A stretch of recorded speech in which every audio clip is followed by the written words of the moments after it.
ఉత్తమ సాహిత్య అభిరుచి కలిగిన శ్రోతలకు మీ అందరికీ నమస్కారం అండి. మీ అందరికీ కవలలు అనే ఈ కాశ్మీర రాజవంశ నవలల్లోని 5వ నవలకు మీకు స్వాగతం పలుకుతున్నాను.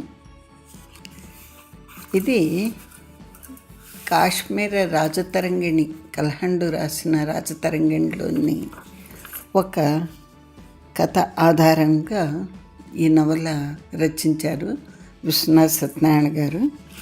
దీనిలో ఈయన ఆర్ఎస్ పండిట్ అనే ఆయన, అంటే విజయలక్ష్మి పండిట్ గారి భర్త జవహర్లాల్ నెహ్రూ బావమరిది. ఆయన ఈ నవల ఈ కథాంశాన్ని ఆయన కాశ్మీర్ రాజతరంగిణి కల్హండి రాజతరంగిణి ఇంగ్లీష్లోకి ఆంగ్లంలోకి అనువాదం చేసినప్పుడు ఆయన రచించారు. అందులో ఆయన సంధిమాన్ అని ఒకసారి సంధిమతి అని ఒకసారి పలికారు. అందువల్ల దానిలో ఒక చిన్నపాటి కన్ఫ్యూజన్. దీన్ని ఆధారంగా చేసుకుని ఒక మంచి కల్పనతో విశ్వనాథ్ సత్యనారాయణ గారు ఈ రచన రచించారు.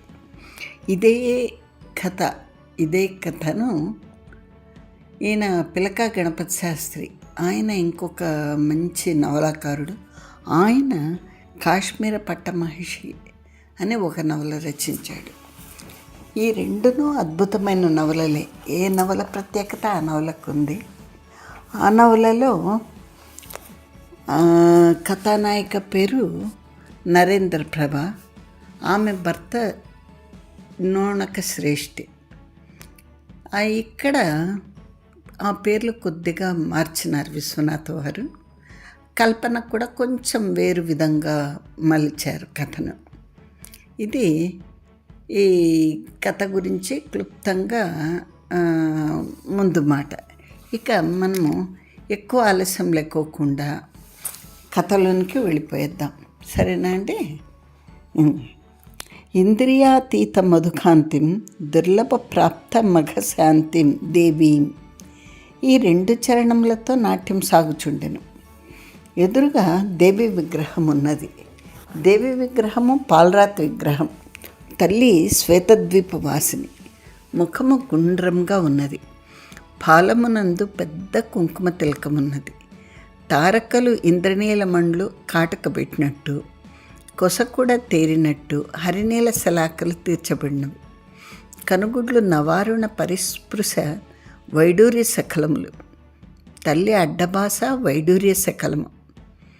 2 అధరములు మాణిక్యములు. చెవులకు ఆకుపచ్చరాళ్ల జతలున్నవి. విగ్రహము సుమారు 4 అడుగుల ఎత్తున్నది. బొమ్మ కుదిమట్టంగా ఉన్నది. తల్లి శిరస్సున కిరీటం ఉన్నది. కిరీటం కూడా పొట్టిదే, కోసగా తెలియలేదు. కిరీటం బంగారంతో చేయబడి ఉన్నది. కిరీటాంచలమున ముఖం మీద సన్నని మాణిక్యములు జాలరుగా వేలాడుచున్నవి. కిరీటం నందు 4-5 వరుసల వెలరాళ్ళు అమర్పబడి ఉన్నవి. కిరీటాగ్రభాగమున కొపిరయందు మహారత్నం ఒకటి దగద్దగాయమానంగా ఉన్నది. తల్లి మెడలు, చేతులకు, పాదములకు, నడుమునందు చెప్పరానని నగలు కలవు.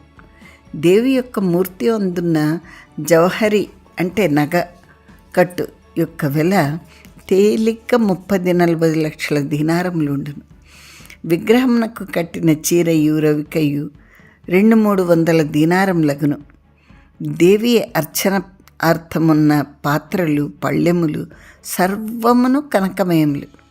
పక్కన పురోహితుడున్నాడు. అతడు పురోహితుని వలె లేడు, ఒక మహారాజు వలె ఉన్నాడు. ఇక్కడ విశ్వనాథ్ వారు ఒక దృశ్యం మనకు చూపిస్తున్నారు. అదొక దేవాలయము. దేవాలయంలో ఒక యువతి నృత్యం చేస్తోంది. ఆ పక్కన పురోహితుడు ఉన్నాడు. నృత్యం చేయుచున్న స్త్రీ యువతి. ఆమె వయస్సు 18 ఏండ్లు ఉండవచ్చు. ఆమె కాలి పొడుగరి, ఒక్క కిరీటం లేదు. అమ్మవారి విగ్రహం పొట్టిది, ఈమె పొడుగుది. అమ్మవారిది గుండ్రని ముఖము, ఈమెది కొంచెం కోలముఖం. అమ్మవారి శరీరము నందున్నన్ని ఆభరణములు ఈమె శరీరం నందు కూడా కలవు.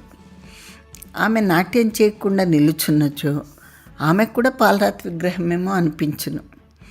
కానీ అమ్మవారు మందహాస సుందర వదనహార వింద. ఈ ప్రపంచకం ఇంత వ్యామోహంలో పడి ఎందుకు వృథా గుడిసుళ్ళు పడుచున్నదనియో, నేను ఈ లోకంను ఎంత మోహింప చేయుచున్నాననియో ఆమె ఎప్పుడూ నవ్వుతూనే ఉండను. ఈ నాట్యం చేయుచున్న స్త్రీ ఈ లోకం ఇంత వ్యామోహం నందు మునిగి ఉన్నది ఏమి అన్న చింత లేనిది. నేను ఈ లోకంను మోహింప చేయుచున్నాను అన్న భావం లేనిది. ఆమె ముఖంన అట్టి సుందర మందహాసం ఎట్లుండును. దేవి విగ్రహము కనుబొమ్మలు ఆడించదు. ఆమె పాలభాగం నందు చింతారికయు ఉండదు.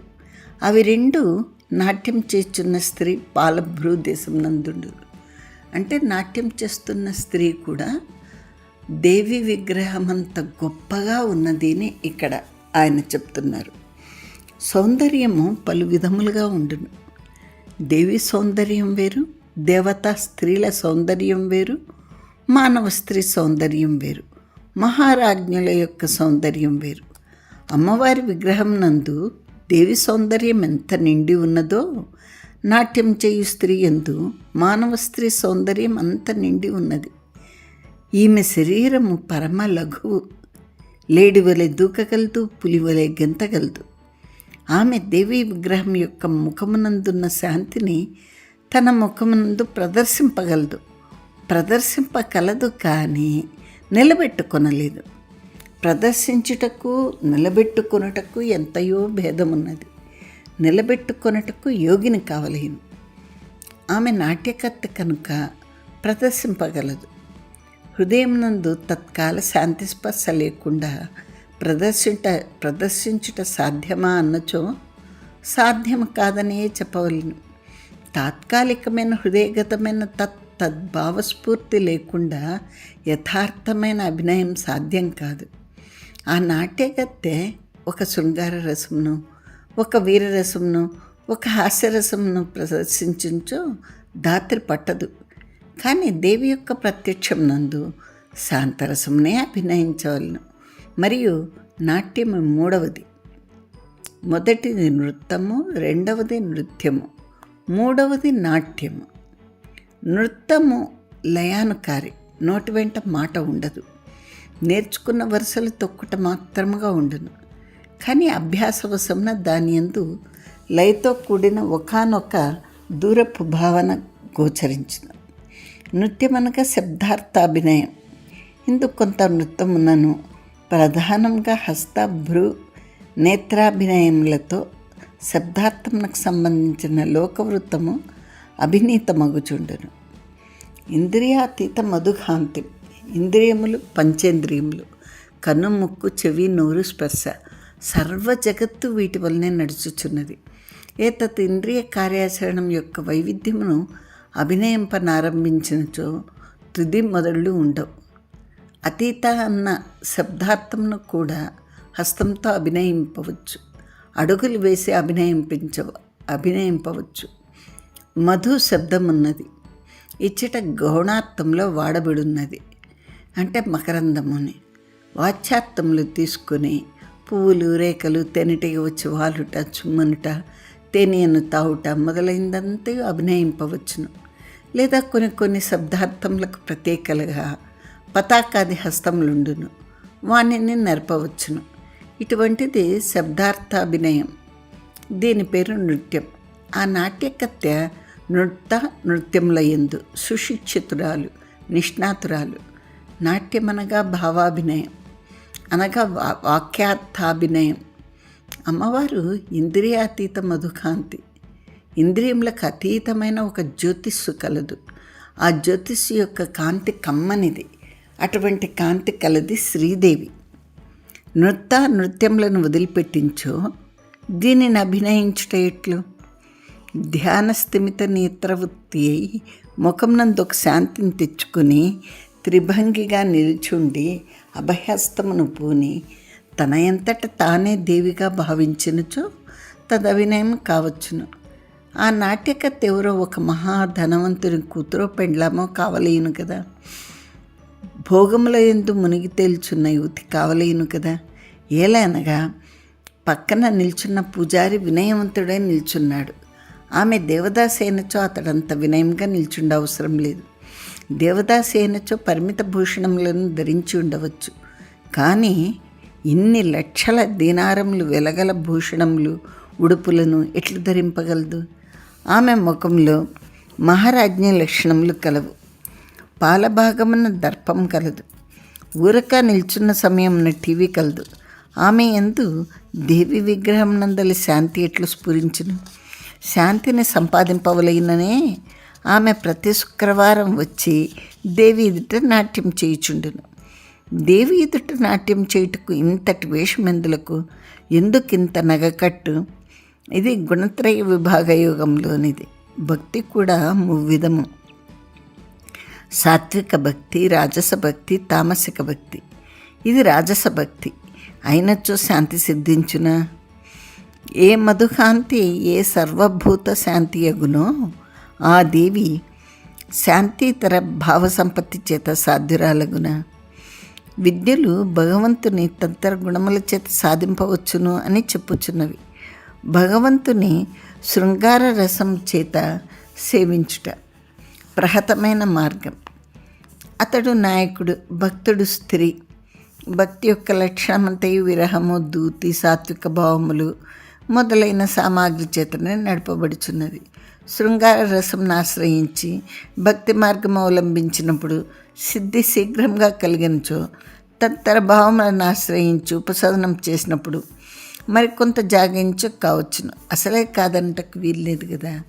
ఇవి ఈ క్షేత్రీయ పదాలు లాంటివి అని అనుకోవచ్చు.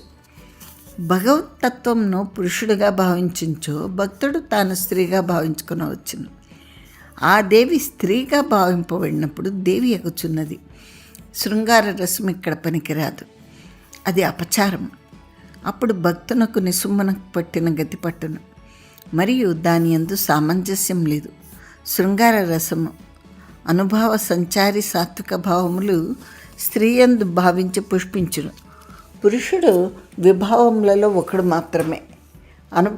అనుభవ సంచారి సాత్వికములు వాణి యందును భాషింపవచ్చును, కానీ రసం దీపించుటకు నాయక ప్రధానం. దేవిని శృంగార రసం ద్వారా ఉపాసించరాదు. ప్రపత్తి కలగవలసిన స్థానం నీవై ఉండగా ఏ అంటునో సొంటునో లేని భగవతి నాయక కావలసి వచ్చుచున్నది. ఆధ్యాత్మిక దృష్ట్యా అది నిష్ప్రయోజనము, లౌకిక దృష్ట్యా అపచారము. ఇది కాదు, తక్కిన రసములు ఉన్నవి, వాని ద్వారా ఉపసంధింతుము. నిజమే, కానీ ఏ రసంలైనను లౌకిక క్రియలకు వాని భావములను అనుసరించే అనుభవ సంచార్యాదుల విస్మృతి కలుగును.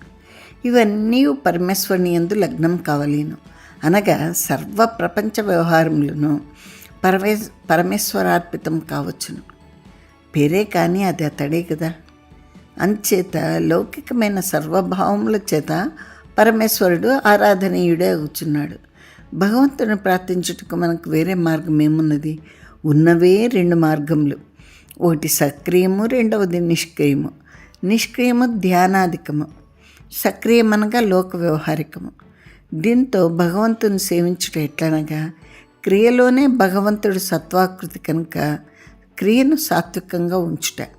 ఒక్కొక్కప్పుడు భగవదర్పణ బుద్ధి ప్రచండంగా ఉన్నచో రాజసిక తామసిక క్రియలు కూడా భగవదర్పితములగును. ధర్మవ్యాధుడు మాంస విక్రేత, కానీ మహాజ్ఞాని. ఉత్తర హరివంశంలో శ్రీకృష్ణ దేవుని ముందు వచ్చి 2 పిశాచములు మాంసమును తించు రక్తమును తావుచు నాట్యమును చేయగా భగవంతుడు వాంట్లో ఒక పిశాచమునకు ఇంద్రపదవి ఇచ్చింది. మానవులు యదన్నులో, దేవతలు తదన్నులు. అంచేత అన్న సంపాదనమునందు దుష్టత్వం ఉండకూడదు తప్ప శరీరధారణ హేతువైన అన్నమందు దోషం లేదు. అట్లే తదితర రసభావముల చేత కూడా భగవంతుణ్ణి సేవింపవచ్చు. ఇంతకు ఆ నాట్యకత్య లోకమును సమృద్ధిగా ఎరిగిన స్త్రీ, సర్వభోగవతి. ఆమె అనుభవించిన శృంగారం ఆమెకెంత తెలియనో తెలియదు. అనుభవించిన శృంగారం ఎట్లు తెలియగలదు అన్నది ప్రశ్న. ఆమెకు తెలియను. తెలియుటకు వేరే కారణం ఉన్నది. ఆమె ప్రకృతి సహజంగా శాంతమైనది కానీ జారత్వ, చోరత్వ, నరహత్యాదులు చేసిన అనుభవములన్నీ ఆమెకు కలవు. ఇది అసంభవమైన విషయం. ఆమె ఎందుకు విచిత్రమైన హేతువు చేత ఈ అనుభవములు కలవు. మానసికంగా వీటిని అనుభవించినందమా? కాదు, శారీరకంగానే అనుభవించను. జారత్వం చేయకుండా శరీరం చేత జారిని సుఖం అనుభవించుటట్లు, చౌర్యం చేయకుండా పారిపోటయు, దాక్కొనుటయు, దెబ్బలు తినుటయు మొదలైన అనుభవములు ఎట్లా కలుగును?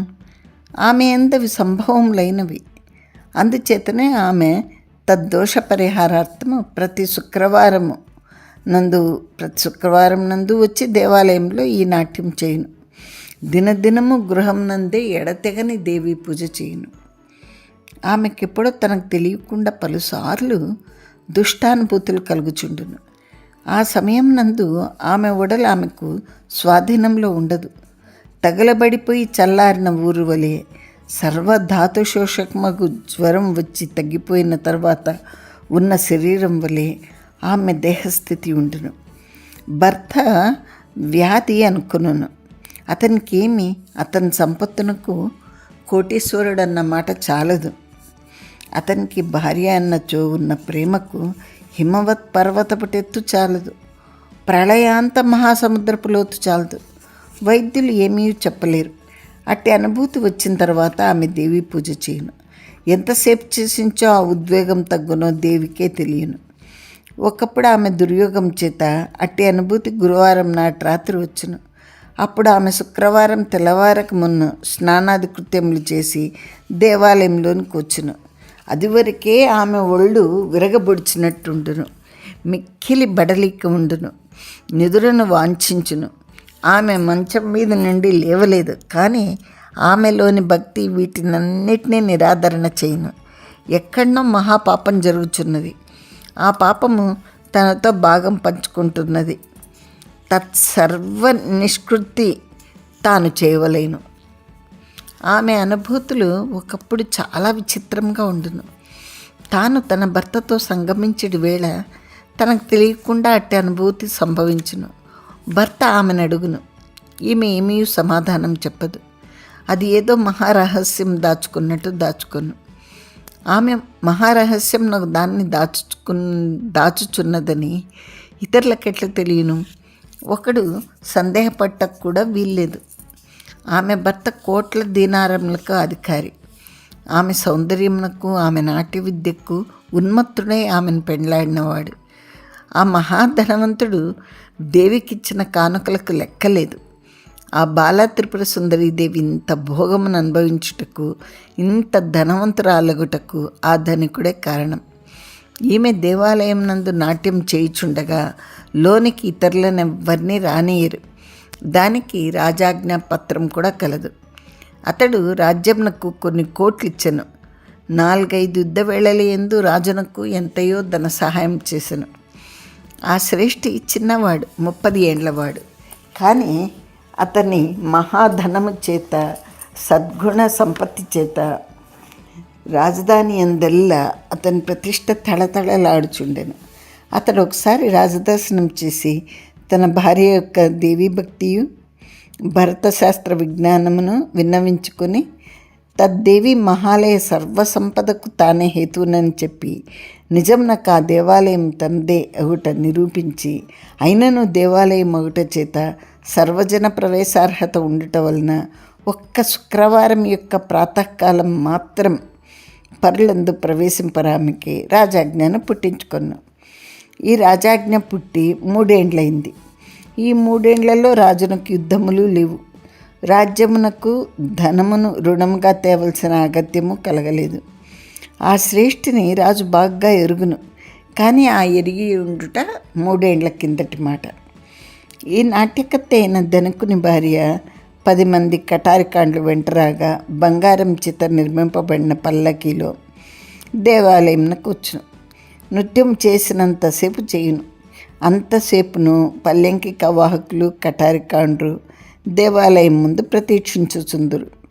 అది గొప్ప దేవళం. దేవళం చుట్టూను ప్రాకారం కలదు. అది ప్రదక్షిణమునకే యోగ్యమైనది. దాని చుట్టూ మరి ఒక ప్రాకారం కలదు. ఈ 2 ప్రాకారముల నడిమి దేశం సుంత విశాలమైంది. 2వ ప్రాకారం గోడ నానుకుని లోనికి పలు గృహములు నిర్మింపబడి ఉన్నవి. పూజారులు, భక్తులు, దేవీ సేవకులు, దేవికి కావలసిన భోగములు సమకూర్చడి వారు, వస్తు సంభారములుంచడి గృహములు, వారు నివసించుటకు, ఇవి సమృద్ధిగా దొరుకుటకు ఆలయం చుట్టూనూ ఉన్న ఈ 2 ప్రాకారముల నడిమి చోటంతయు ఉపయోగించును. ఈ ఇండ్లకును లోని ప్రాకారమునకు నడుమ పెద్ద వీధి వలె ఉండును. కొందరు భక్తులు ఆ ప్రదర్శనం కూడా చేయుదురు. 3వ ప్రాకారం కూడా కలదు. 3వ 2వ ప్రాకారముల నడుమ పట్టణ ప్రజలు కూడా కొందరు నివసించుచున్నారు. దేవికి 2-3 ఏనుగులు కలవు, 10 గుర్రములు కలవు, 100 మంది పదాతి సైన్యం కలరు. వారందరూ దేవీ సేన. దేవి యొక్క సంపదను దుష్కర్లు ఎవ్వరు దోచుకొని పోవుటకు వీల్లేదు. ఈ సేన అంతయు, ఈ సామాగ్రి అంతయు, ఈ దేవాలయ పరిపాలనమంతయు 10 మంది చేతిలో ఉండును. అది ఒక సభ. ఆ సభాధ్యక్షుడు ఆ ధనికుడు. అంచేత ఆమె వచ్చి ఆ దేవాలయంలో నాట్యం చేయుట అనగా సొంత ఇంట్లో చేసుకున్నట్టే. ఈమె యొక్క ఈ నాట్యార్చన బహుజనులకు తెలియను. ఆమె లోకోత్తర సౌందర్యవతిని జనులు చెప్పుకుందురు. ఆమెను చూచిన వారెవ్వరూ లేరు, ఆమెను చూడనించిన వారును లేరు. ఆ శ్రేష్ఠి యొక్క సద్గుణములు అలాంటివి.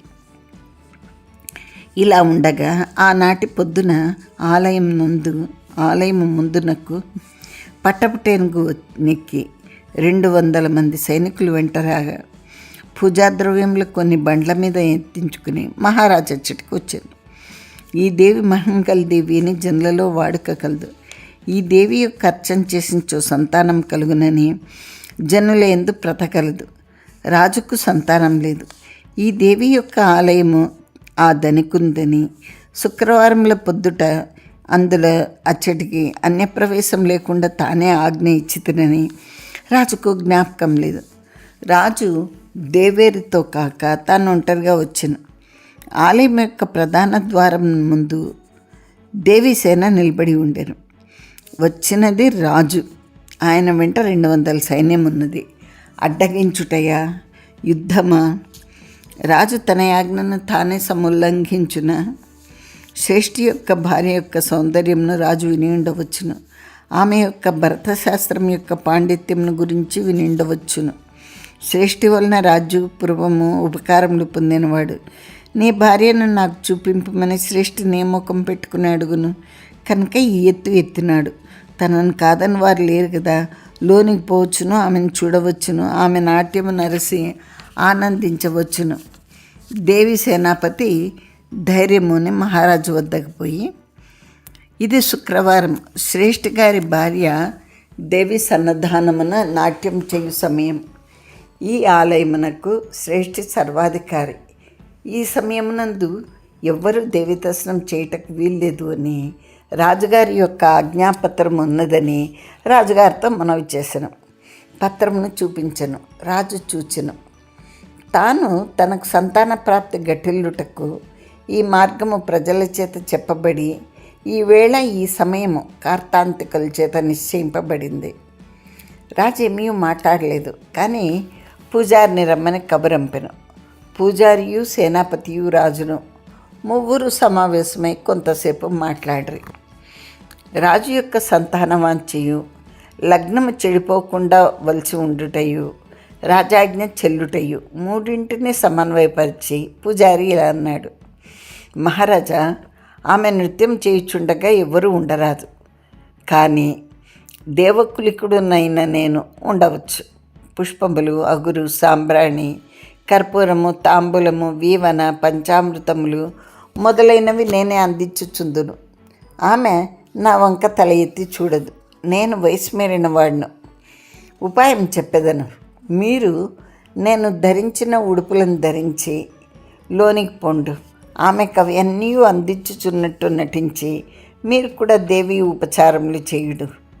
స్నేహితుడైన శ్రేష్ఠిని మన్నించినట్లగును, రాజాజ్ఞను పాలించుకున్నట్లగును, పెట్టిన ముహూర్తం చెడిపోకుండా దేవి దర్శనం చేసినట్లు అగును అని.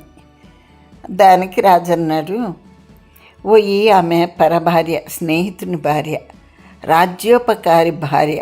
ఆమె మహాసౌందర్యవతి అయినచో ఏమి చేయవలేను అన్నాడు. అప్పుడు పూజారి అన్నాడు, ప్రభు తమరు ఏకపత్ని వ్రతులు, తమ ఎదుట తమను పొగడట కాదు, తమ సద్గుణములు చెప్పించో మా నాల్కలకు మేము చారితార్థ్యమును కల్పించుకొనుట. తమరు అనపత్యులు అంటే సంతానం లేనివారు. ఈ బాలాదేవి అపత్యదాయిని అన్న విషయము నాకు తెలియను. తమరికి సంతానం కలిగించు రాజవంశం నిల్చును. తమరు మనోనైశ్చల్యం కలవారు. మమ్ము మన్నించి ఈ శుభలగ్నంన తమరు దేవీ పూజ చేయవలేను. ఇది ప్రజోపకారమైన పని. సేనాపతి కూడా దీనికి అంగీకరించాను. రాజు పూజారి వేషం వేసుకుని లోనికి పోయాను. దేవి సన్నిధానమున నృత్యం జరుగుతున్నది. ఆ మువ్వల సవ్వడి, రివ్వుమన్న గాలి ఎదురుచువలలో కొవ్వినట్టు ఉన్నది. ఆమె కంఠస్వరము కోకిల కూత. లేత మావి ఆకులపై స్ఫీతాంశు జాలమూర్తి అయి క్రీత మాధుర్యాకృతి అయి శ్రోత రూపమున సాగుచున్నట్లున్నది. రాజు తల ఎత్తలేదు, ఆమె ముఖం వంక చూడలేదు. పూజారి వలె వినీతుడై చేతులు కట్టుకుని ఆవలచని నిల్చుండెను. ఆమె నాట్యము సమాప్తి నొందెను. ఆమె రాజోపచార దేవోపచారములు చేయుటకు దేవి విగ్రహమును సమీపించెను. రాజు దగ్గరికి పోయిను. ఆమె తల ఎత్తదు, రాజు తల ఎత్తడు. ఆమె కావలసిన వస్తువు పేరు చెప్పును, రాజు అందించును. 4-5 ఉపచారములైన తర్వాత ఆమెకు ఒక సంగతి తెలిసెను. పూర్వం ఎప్పుడునూ పూజారి సంభారములను అందించుటయే, తాను జోక్యం కలిగించుకొనడు. ఆమెయే అగురు అంటించును, కప్పురం వెలిగించును, నీరాజనమిచ్చును. పూజారి వాణిని అందించుటకు వలసినంత దూరంన ఉండును.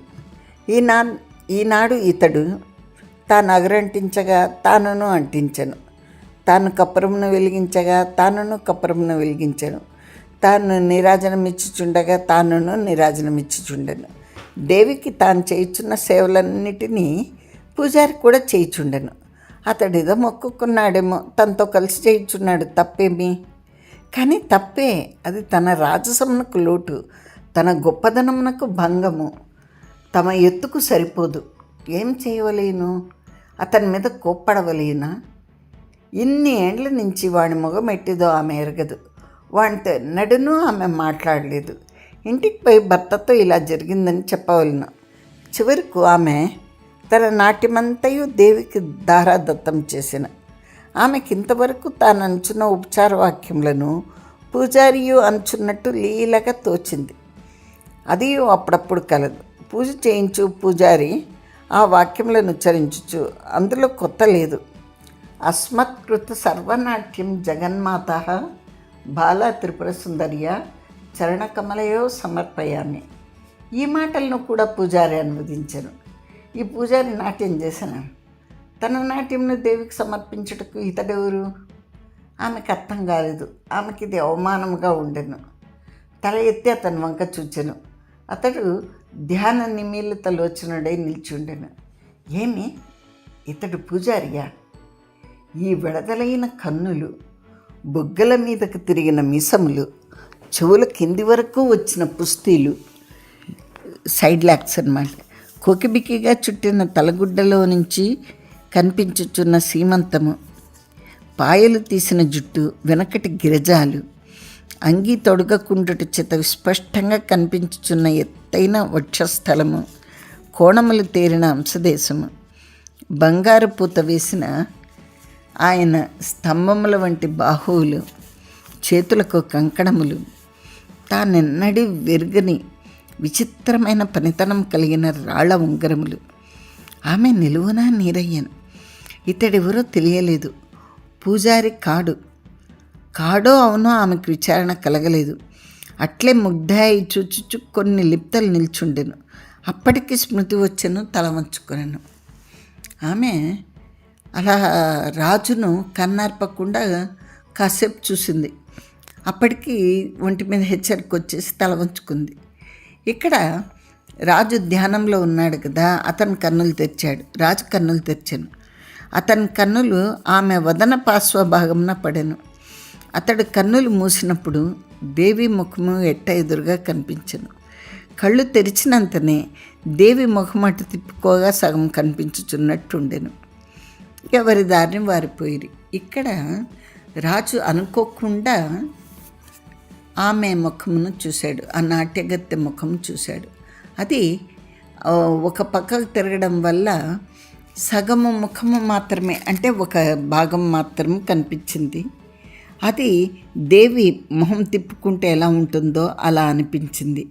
అంటే అమ్మవారి లాగానే ఉంది ఆమె కూడా అని అతనికి అనిపించింది. ఆ ఒక్క నిమిషము, ఒక్క సెకండ్ అలా చూశాడు. తర్వాత ఎవరి దారిన వాళ్ళు వెళ్ళిపోయారు. ఇదండి ఈ వారంకు మీకు చెప్తున్న కథ. ఇది మొదటి అధ్యాయం నవలలో. ఇక్కడ మనము చెప్పుకోవాల్సిన విషయం ఏమంటే, ఆ నాట్యగత్తె ఒక ప్రముఖ శ్రేష్ఠి భార్య. ఆమెకు ఏవేవో అనుభూతులు కలుగుతున్నాయి. ఆమె చెయ్యని దుష్కార్యములు చేస్తున్నట్టుగా ఆమె కనిపిస్తోంది. అది మరి స్ప్లిట్ పర్సనాలిటీనా, ఇప్పుడేదో చెప్తారు చూడండి, షిజోఫ్రెనియానా ఏదో అంటారు కదా, అదా మరి ఏమిటి? ఎందుకు ఆమె ఒళ్ళు కూడా నలగొట్టినట్టు అయిపోతుంది. తనకు సంబంధం లేని కార్యములు తాను చేసినట్టుగా అనిపిస్తోంది. ఆ పాప భీతికి వణికిపోతుంది. ఆ పాపమును పోగొట్టుకోవాలని దేవికి పూజలు చేస్తోంది. వచ్చి తన నాట్యం చేసి తన నాట్యం సమర్పిస్తోంది. శాంతి కోరుకుంటోంది ఆమె. కానీ ఆ శాంతి ఆమెకు లభిస్తుందా? ఇంత లోపల అనుకోకుండా రాజు ఆ గుడికి రావడము, రాజుకు జ్యోతిష్కులు అదే ముహూర్తంలో అమ్మవారిని దర్శించి అమ్మవారికి పూజ చేయాలి అని చెప్పడము, ఆ లగ్నము మించిపోకుండా ఆయన పూజ చేయడానికి పూజారి వేషంలో వచ్చి అక్కడ నిలబడి ఆమెకు కావలసినవి అందిస్తూ తాను కూడా ఆ పూజ చేయడము. పొరపాటున ఆమె నాట్యం సమర్పయామి అంటే ఈయన కూడా అదే పలికాడు. దానికి ఆమెకు కోపం వచ్చింది. అప్పుడు ఆమె గమనించింది, నా నాట్యం సమర్పించడానికి ఇతను ఎవరు అనుకుంది. సరే, ఇదండి జరిగిన కథ. మరి ఎవరి దారిన వాళ్ళు వెళ్ళారు కదా. వెళ్ళాక ఎవరి గృహానికి వాళ్ళు చేరాక వాళ్ళ పరిస్థితి ఏమని ఆలోచించుకున్నారు ఇద్దరు? మళ్ళీ వచ్చే వారం తెలుసుకుందామా మరి? ఇది ఈ వారం కథ. మరి ఈ కథనము మీకు నచ్చితే లైక్ చేయండి, సబ్స్క్రైబ్ చేయండి, మీ ఫ్రెండ్స్తో షేర్ చేసుకోండి. ఇంతవరకు వింటూ ఉన్నారు కానీ సబ్స్క్రైబ్ చేయని వాళ్ళు సబ్స్క్రైబ్ చేయండి. ఆ గంట కూడా నొక్కండి, ఆ బెల్ ఐకాన్ నొక్కండి. అది నొక్కితేనే మీకు సబ్స్క్రిప్షన్ కంప్లీషన్ అవుతుంది. తర్వాత నేను ఇదివరకు చెప్పిన కథలు కూడా మీకు అందుబాటులోకి వస్తాయి. మీరు అన్నీ కూడా వినొచ్చు. అవన్నీ ఒక్కొక్కటి ప్లేలిస్ట్గా పెట్టాను. ఈ కాశ్మీర రాజగాథావళే కాకోకుండా ఇంతకుముందు పురాణ వైర గ్రంథమాల 12 నవలలు కూడా చెప్పాను. ఆ 12 నవలలు కూడా ఒక్కొక్క నవల ఒక్కొక్క ప్లేలిస్ట్ లాగా చేసి పెట్టాము. దేనికది ఉంది. అవి కూడా విని మీరు ఆనందించవచ్చు. సరేనా అండి? మరి ఇప్పటికీ ఇంతటితో నేను ముగిస్తున్నానండి. మళ్ళా వచ్చే వారం 2వ భాగంతో మళ్ళీ కలుస్తాను. మీకు యాక్చువల్గా ఇది లేట్ అవుతుంది అనుకున్నాను, కానీ ఇంతకుముందు సంజీవ్ కర్ణి అనే నవల చెప్పాను కదా, 4వ నవల, అది చివరి భాగమే కొద్దిగా లేట్ అయింది. ఇది మరి ఎన్ని రోజులు అవుతుందో చూడాలి. చెప్పాను కదా మీకు కొన్ని సాంకేతిక కారణాల వల్ల ఇది కూడా లేట్ అవుతుందని. ఈ ఆలస్యానికి నన్ను క్షమించాలి. ఇంకా సరేనా అండి? మళ్ళీ మిమ్మల్ని ఈ కవలలు అనే నవల 2వ భాగంతో మళ్ళీ మిమ్మల్ని కలుస్తాను. ఉండనా మరి? అంతవరకు సెలవు. మీరు ఆనందంగా నవ్వుతూ ఉండండి, నవ్విస్తూ ఉండండి. ఈ రచనలు అవి సాహిత్యము చదివి ఆనందించండి. చదవడం చేత కాని వాళ్ళు, తీరిక లేని వాళ్ళు విని ఆనందించండి. సరేనా? ఉండనా మరి? By by.